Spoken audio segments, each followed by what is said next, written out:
I thank you for joining me. I'm going to be reading the Earth Class Notes written by the 12th Apostle, entitled Perfect Numbers 5. Concerning Adam's education, the first principal truth for Adam to learn and understand was responsibility. The second principle was authority. Adam, being in the image of God, as God's witness on earth to study and learn and lovingly apply all 12 principles in order. This being his responsible obedience to God, his Creator, with the fifth principle being time.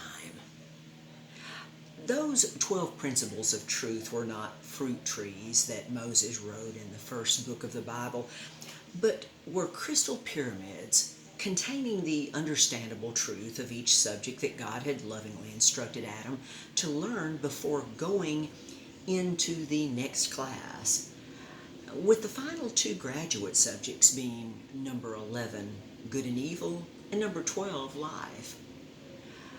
All of Adam's time was not in his classroom, but he was also with his beautiful wife, Eve, who was created from him and for him by God. But Eve wanted Adam to have more time with her. Therefore, Eve entered the crystal pyramid classroom with her female servant, thinking that they could learn the 11th graduate subject of good and evil without learning the first 10 subjects, and tell Adam about it, where Adam could have more time with her. Even though Eve remembered that God had told Adam, if he did not obey God's instructions, to progressively learn all of these principles in order, that he would die in the same day that he did. Neither one understood what death was. When Eve and her servant acquired the knowledge of good and evil without understanding it, they both began to question and doubt God's justice and truthfulness, as nothing had happened to them at that time. They told Adam, and he did the same thing. But at that time, many things began to drastically change for him. His love for God changed to fear of God. And this proves that Adam did not learn his first class on responsibility. The authority was within the male soul of Adam that produced many bad consequences. But there was no changing what Adam had done.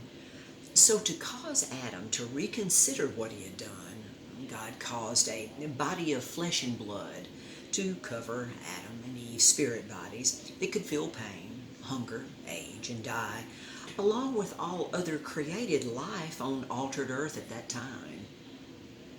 One day in spirit time, which is 1,000 years of mortal time, was given for Adam and Eve with all of their descendants to repent and change their attitude and actions, proven by each one offering an acceptable animal sacrifice for their sin at a chosen time. So you see how very important numbers are to teach the open, unlimited human soul the easily provable truth of our one and only great God of love and his perfect plan. He asked his only begotten Son, Jesus, to be the final perfect sacrifice for all souls of all time. Until next time.